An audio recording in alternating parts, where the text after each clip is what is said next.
Hello dear student, स्वागत है आप सबका इस रेंगर सीरीज में।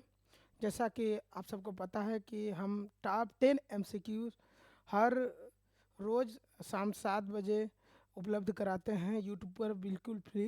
तो उसी को लेकर हम फिर से आज टॉप 10 एमसीक्यू जो कि एग्ज़ाम में आने की संभावना है उसको डिस्कस आज करेंगे।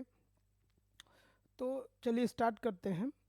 तो पहला प्रश्न रहा आपका कि what is the primary function of central vacuoles in plant. Vacuoles को जानने से पहले हमको थोड़ा सा बेसिक सा कॉन्सेप्ट समझना पड़ेगा कि भैया वैक्यूल्स होता क्या है ना। तो वैक्यूल्स को समझने से पहले हमको वैक्यूल्स होता क्या है तो पता करना चाहिए ना। तो आपको पता होगा बेसिक सा कॉन्सेप्ट कि हमारे जो सेल होते हैं, एक यूकैरियोटिक होता है, एक प्रोकैरियोटिक होता है। और यू और प्रो में यूकैरियोटिक प्रोकैरियोटिक यूकैरियोटिक के दो सेल होते हैं। एक प्लांट होते हैं मेजर में, एक एनिमल सेल होते हैं ना।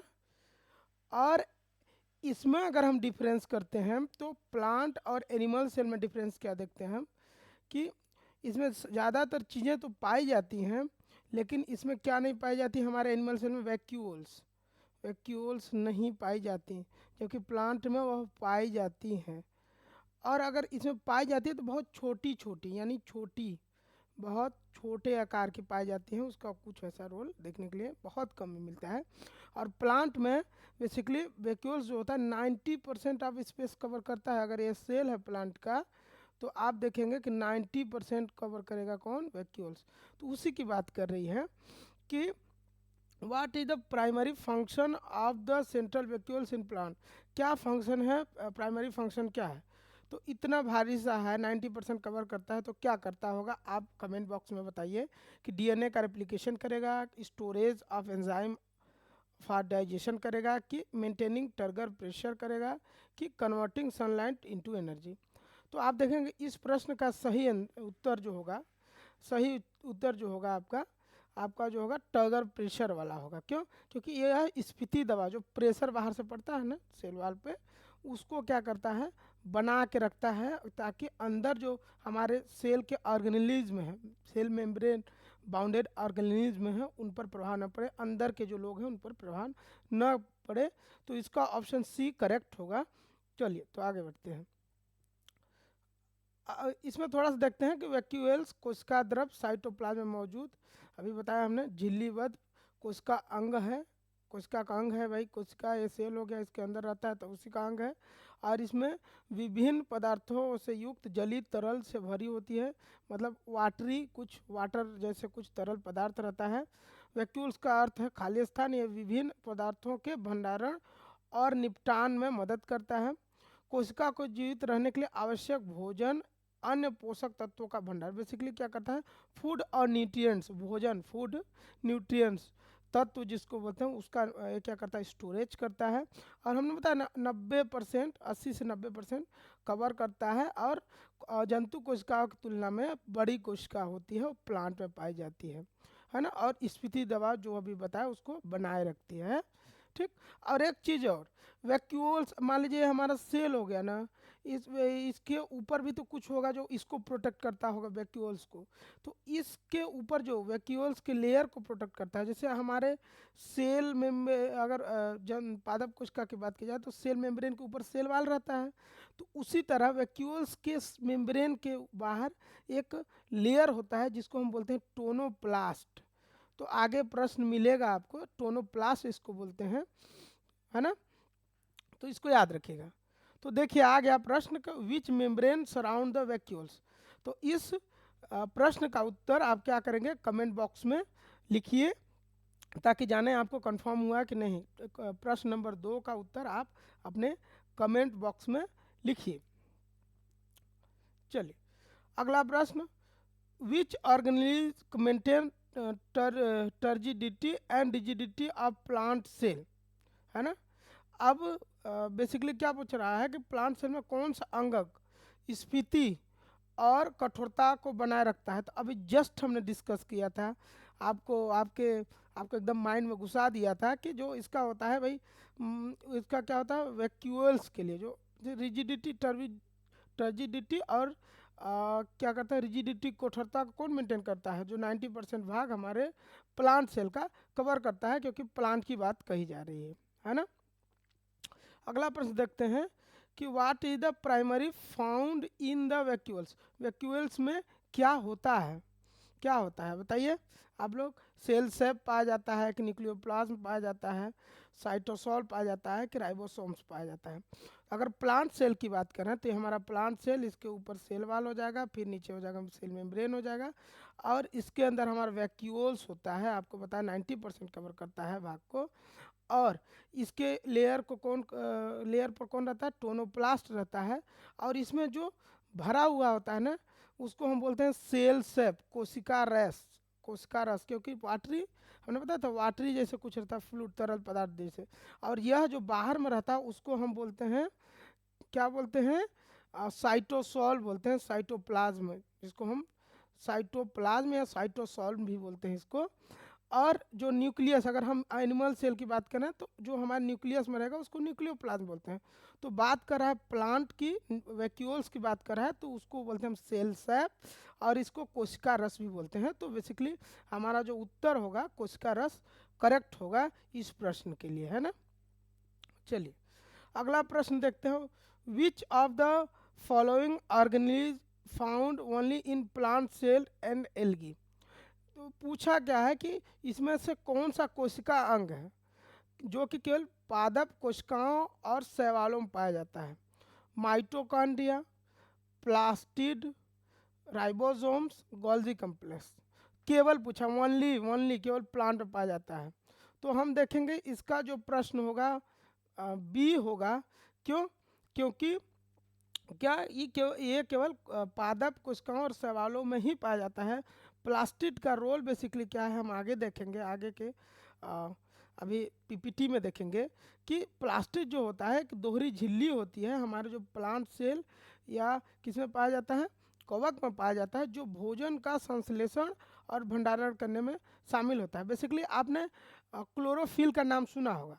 क्लोरोफिल जो होता है प्लास्टिड के अंदर ही होता है। प्लास्टिड के तीन प्रकार होते हैं, आप देख तीन पार्ट होते हैं, उसमें देखेंगे एक ल्यूकोप्लास्ट होता है, एक क्रोमोप्लास्ट होता है, एक आपका क्लोरोप्लास्ट होता है। तो क्लोरोप्लास्ट जो होता है बेसिकली कंटेन करता है ग्रीन पिगमेंट, जिसको बोलते हैं क्लोरोफिल, जो कि भोजन बनाता है। सबको पता है कि प्रकाश संश्लेषण की प्रक्रिया इसी में होती है, आपको पता होगा ये चीज़। तो बेसिकली हम क्या देखते हैं कि आमतौर पर क्या देखते हैं कि प्रकाश संश्लेषण पौधों की कोशिकाओं के भीतर पाया जाता है, और इसकी खोज और नामकरण अर्नस्ट हेकल जो थे द्वारा किया गया था। लेकिन इसका पूरी तरीके से वो नहीं बताए थे क्या है कैसे है, लेकिन स्पष्टता जो दी थी हमारे सिंपर साहब ने दी थी, जो कि देख पा रहे हैं आप, जिन्होंने इसका स्पष्ट परिभाषा बताया था। आगे क्या देखते हैं, क्या कहते हैं, प्रकाश संश्लेषण भोजन भंडारण में आवश्यक है। क्यों, ये केवल प्लांट और एल्गी में पाया जाता है। मेजरली तीन हम देखते हैं, क्लोरोप्लास्ट, क्रोमोप्लास्ट, ल्यूकोप्लास्ट। क्रोमोप्लास्ट में क्लोरोफिल एक ग्रीन पिगमेंट पाया जाता है, यह प्रकाश संश्लेषण कराता है। और क्रोमोप्लास्ट बेसिकली क्या करता है, कलर प्रोड्यूस करता है, जैसे कि ग्रीन के अतिरिक्त और कलर, जैसे फूल का कलर डिसाइड करना होता है तो क्रोमोप्लास्ट की वजह से होता है। ल्यूकोप्लास्ट कलर विहीन होता है, यह क्या करता है, भोजन का भंडारण इसका मुख्य कार्य है। तो आगे के पीपीटी में क्या देखते हैं कि जो प्लास्टिड को हम देखते हैं, तो प्लास्टिड को जैसे कि हमने बताया कि क्लोरोप्लास्ट होता है, ल्यूकोप्लास्ट होता है, क्रोमोप्लास्ट होता है। ये कंटेन करता है क्लोरोफिल, और यह प्लास्टिड का जो ल्यूकोप्लास्ट पार्ट होता है कलरलेस, एक इसमें कलर नहीं होता है, कलरलेस पार्ट होता है। यह बेसिकली हमारे भोजन, जो फूड का भोजन है, प्लांट का जो भोजन है बेसिकली उसको स्टोर करता है, जैसे ऑयल हो गया, जैसे स्टार्च हो गया, जैसे प्रोटीन होगा, उसका स्टोरेज ल्यूकोप्लास्ट सेल करता है। वहीं क्रोमोप्लास्ट जो होता है कैरोटीनॉइड कंटेन करता है, जो कि तरह तरह के जैसे पिगमेंट जो देते हैं, कलर देते हैं, उसको स्टोर करके रखता है। क्लियर हो गया, होप। अब आगे क्या देखते हैं, प्रश्न number 6, which type of plastid is responsible for maintaining मिस्टेनिंग रिस्पॉन्सिबल था स्टोरिंग स्टार्च। अब आपको तो बता ही दिया हमने कि भोजन का स्टोरेज कौन करता है, ल्यूकोप्लास्ट। और ल्यूकोप्लास्ट करता है वो कलरलेस पार्ट होता है। और कौन सा पार्ट करता है उसका, उसका बेसिकली कौन सा करता है, माइलो प्लास्ट जो सेल है वो क्या करता है, इसका स्टोरेज करता है। आप देख पा रहे होंगे इसको अमाइलोप्लास्ट बोलते हैं हम। और इलेयो ऑयल, ऑयल जहाँ भी आएगा तो यहाँ देखिए आई ओ लिखा है, यहाँ भी आई ओ है, तो ऐसे पकड़ लीजिएगा। इलायोप्लास्ट ऑयल का स्टोरेज करेगा। अब प्रोटीन का तो स्टोरेज आप प्रोटीन प्रोटियोप्लास्ट ही है। तो अमाइलोप्लास्ट जो होता है स्टार्च का स्टोरेज करता है। तो आपका ऑप्शन सी होगा इस प्रश्न के लिए सही उत्तर। अगला देखते हैं हम कि colourless plastic also known as, अभी जस्ट हमने बात की थी।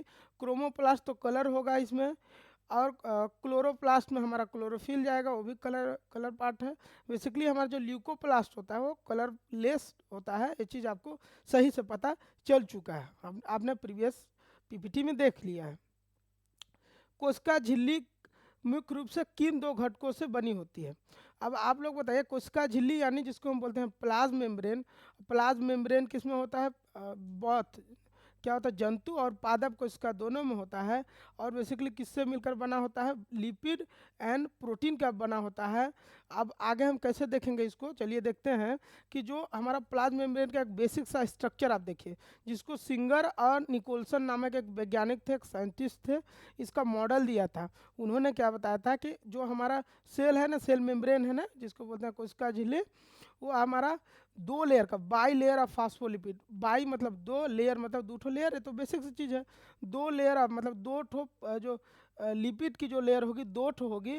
और उसका बताया था उन्होंने कि दो लेयर में हमारा लिपिड पाया जाता है। सेल के बाहर जो मेम्ब्रेन बना होता है बाई लेयर होता है, और बाई लेयर, और यह जो अटैच ऐसे होता है, ये जो आप अगर मान लीजिए इसको हम मान के चलते हैं ऐसे, तो इस तरीके से जुड़ा होता है। तो आप देखेंगे अगर ऐसे करके एक हम स्ट्रक्चर बनाएं, तो जैसे स्ट्रक्चर में दिख रहा है वैसे स्ट्रक्चर इसका बन जाएगा, और लंबे चैन में जुड़ा होता है। और जो उसका हेड, इसको बोलते हैं हेड, जैसे हमारा सर हो गया ना, इसको बोलते हैं हम हेड। तो हेड पार्ट हमारा ऊपर रहेगा और टेल पार्ट नीचे रहेगा। तो उतना जानने की ज़रूरत नहीं है, बस आपको इतना पता होना चाहिए कि जो हमारा जो प्लाज्मा मेम्ब्रेन होता है ना, बाई लेयर ऑफ फास्फोलिपिड का बना होता है। और यह बेसिकली लिपिड और प्रोटीन से बना होता है, लिपिड और प्रोटीन से बना होता है, लिपिड और प्रोटीन से बना होता है। ये चीज़ क्लियर होना चाहिए। और इसको फ्लूइड मोज़ेक मॉडल भी बोलते हैं, और मॉडल भी बोलते हैं। और ए निकोलसन जी ने इनको, सिंगर और निकोलसन जी ने इसको दिया था, है ना। अगला देखिए आप, कोशिका झिल्ली, प्लाज्मा झिल्ली मुख्य रूप से फास्फोलिपिड, प्रोटीन और कार्बोहाइड्रेट, मेजरली फास्फोलिपिड और प्रोटीन की बनी होती है। और एक फ्लूइड मोज़ेक से बनी होती है, जैसे कि हमने बताया, जिसमें आमतौर पर वजन के अनुसार लिपिड और प्रोटीन शामिल होते हैं। इसकी मौलिक संरचना फास्फोलिपिड बाई लेयर, जैसे हमने बताया ना, दो लेयर होंगे फास्फोलिपिड के। और ये दो दो पार्ट होता है, जैसे हम बताया ना कि बाहर का पार्ट जो होता है इसको हेड बोलते हैं, जो हाइड्रोफिलिक यानी जल को लव करता है, वाटर लविंग, जिसको पानी में घुल जाएगा। और ये जो टेल पार्ट होगा वो वाटर को लव नहीं करेगा, यानी जल में नहीं घुलेगा, उसकी बात कही जा रही है। तो उतना नहीं जानना है, बस आपको जानना है बाई लेयर ऑफ फास्फोलिपिड का बना था। प्रोटीन, फास्फोलिपिड और कार्बोहाइड्रेट से बना होता है, लेकिन मेजरली जो होता है लिपिड और प्रोटीन से मिलकर बने होते हैं।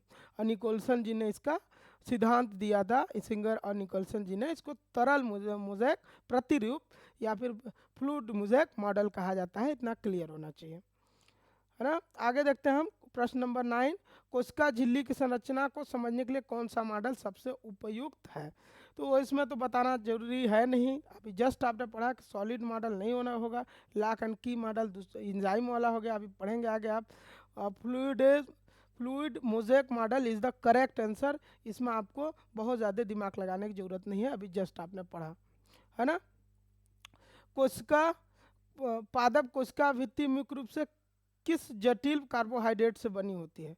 भैया यहाँ कार्बोहाइड्रेट बोल दिया है, तो आप कॉमन सा सेंस लगाएंगे कि हमारा जो पादप कोशिका बेसिकली बना होता है वो सेलुलोज का बना होता है, जो क्या होता है, पॉलीसेक्राइड यानी जटिल कार्बोहाइड्रेट का बना होता है, उसकी बात करते हैं हम, है ना। तो आगे देखते हैं कि जो हमारा प्लांट सेल होता है सेलुलोज से मिलकर बना होता है, और उसी उसी के साथ हम देखेंगे जो हमारा फंगाई कवक होता है उसका जो सेल वाल होता है वो आपका काइटिन से मिलकर बना होता है।